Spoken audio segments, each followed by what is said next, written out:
নমস্কাৰ বন্ধু বান্ধৱীসকল, আজি মই আপোনালোকৰ আগত মইনো কেনেদৰে শুকতি বনালোঁ তাকে দেখুৱাবলৈ লৈছোঁ। প্ৰথমতে এই সৰু সৰু পুঠি মাছ ল'লোঁ। পুঠি মাছখিনি ভালদৰে ধুই মেলি পেটুবোৰ বাছি চালনী এখনত বিহলঙনি পাত দি মেলি দিয়া হ'ল। এয়া বিহলঙনি পাত দি মেলি দিয়া পাছত বিহলঙনি পাত দিয়া হয় কাৰণ পুঠি মাছখিনি লাগি নধৰে যাতে চালনীখনত। এয়া মাছখিনি একেবাৰে শুকাই যোৱাৰ পাছত মাছখিনি খুন্দোতে লগত লাগিব আমাক কচু।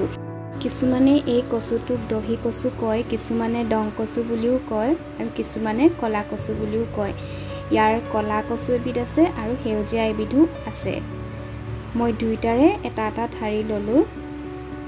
এয়া কচুখিনি মই কাটি লোৱা পাছত আপোনালোকে পাতখিনি এৰাই ল'ব, এৰাই লৈ ধুনীয়াকৈ ধুই ল'ব। শুকতি খুন্দিবৰ কাৰণে মই কচুকেইডাল সৰু সৰুকৈ কাটি ল'লোঁ। খুন্দাৰ আগতে মই মাছখিনি অলপ ৰদাই ল'লোঁ।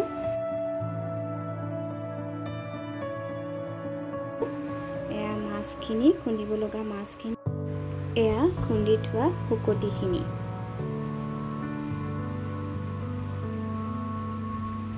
ৰঙে সৈতে বৰ ধুনীয়া লাগিছে শুকতিখিনি দেখিবলৈ। এয়া মই খুন্দি আছিলোঁ। মাছখিনি দিব, দি মেলি খুন্দি থাকিব। খুন্দি মেলি অকণমান যেতিয়া গুৰি হোৱা যেন দেখিব, তাতে অলপ কি হয় কাটি লোৱা কচুখিনিও তাত দি দিব। টুকুৰা টুকুৰাকৈ কাটি থোৱা কচুখিনিও আপোনালোকে দি দিব।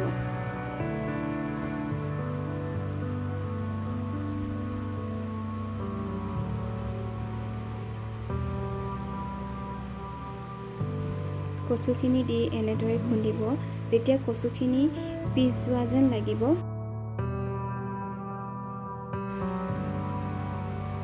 তাৰ পাছত আকৌ অলপ এনেদৰে শুকান মাছ দি দিব।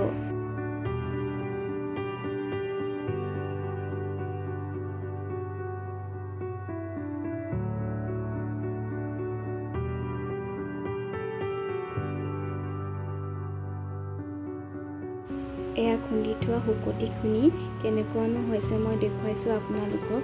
বৰ ধুনীয়া হৈছে। কচু দিয়াৰ কাৰণে অকণমান আঠা আঠা ভাবো আহিছে। এয়া সকলোবোৰ শুকতি খুন্দি হৈ গ'ল।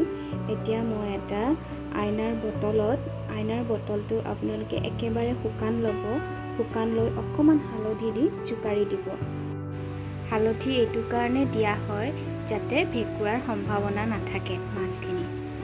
মাজে মাজে আপোনালোকে ৰদাই থাকিব যাতে ভেঁকুৰি নাযায়। এয়া হৈ গ'ল মোৰ শুকতি। আপোনালোকে বাৰু কেনেদৰে শুকতি বনায় মোক জনাবচোন। যদি মোৰ ভিডিঅ'টো চাই ভাল পালে তেতিয়াহ'লে প্লিজ লাইক কৰিব, শ্বেয়াৰ কৰিব আৰু ছাবস্ক্ৰাইব কৰিব। লগতে কমেণ্টো কৰিব কেনেকুৱা হৈছে মই বনোৱা।